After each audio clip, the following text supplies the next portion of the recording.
projecte creix a partir del moment que dues persones que venen del món de l'antropologia ens plantegem per què serveix això que fem.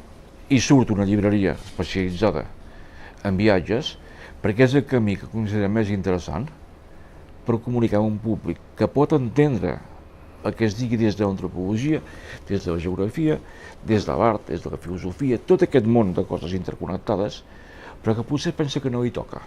Para empezar, empezó no siendo empresa, sino como soy de origen sirio, que llevo aquí ahora 28 años, cuando llegué a los 40, decidí que ya tocaba hacer algo para dar a conocer Siria en España y España en Siria de una forma correcta. Siempre hablamos de que hablan mal de nosotros y la idea es ¿y qué decimos nosotros? ¿No? Y de aquí empezó el tema de hacer, editar una revista especializada en Siria que es Siria Magazine. La gente que participa son arqueólogos españoles, son poetas españoles, son músicos españoles, son viajeros españoles que han estado y desde su conocimiento de Siria explican a su propia gente lo que és Síria.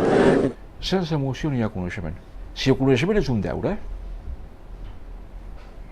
me'l faràs conèixer. I a vegades el viatge és la gran motivació que permet que persones que havien negligit tot un feix de coses en el seu moment, quan els hi tocava acadèmicament, ho redescobreixen quan viatgen. I et parlo des de la geografia en tots els seus aspectes, fins a temes de relacions internacionals, fins a literatura pura y dura. Y preparamos los viajes antes de salir, o sea, la gente que viaja con nosotros siempre tendrán su charla dada por un arqueólogo que lleva muchos años excavando en Siria, por un músico, un musicólogo. Muntem un fòrum, 2 dies a la setmana. Per què?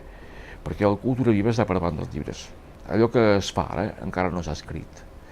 I després, el que és fruit d'un diàleg entre una persona que dona una conferència, una taula rodona, entre el resultat d'una projecció, el peu d'una exposició. És molt més interessant que és una lectura parlada.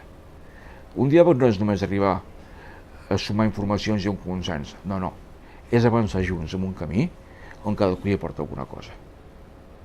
Y el foro va això.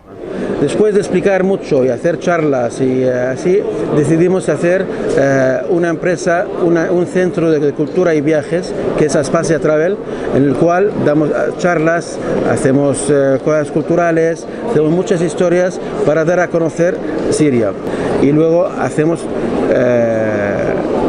no concursos, sino exposiciones. Hay exposiciones culturales y exposiciones con fotografías hechas por los mismos viajeros. Las hacemos en nuestra sede, donde se hacen una cena, se hacen de forma que la gente esté emocionalmente y físicamente muy comprometida. En el moment que tu obres aquest espai de motivació i a més pots acompanyar donant un contingut que recolzi l'interés que has espatllat, las cosas cambian. Entonces, para nosotros son viajes antes, mientras tanto y después. Y advertimos a la gente sobre todo de que no esperen un viaje perfecto con nosotros. Esperen un viaje vivo, porque un viaje es una cosa viva. Y entonces, de cualquier cosa que surja, saldrá algo que enriquecerá este viaje.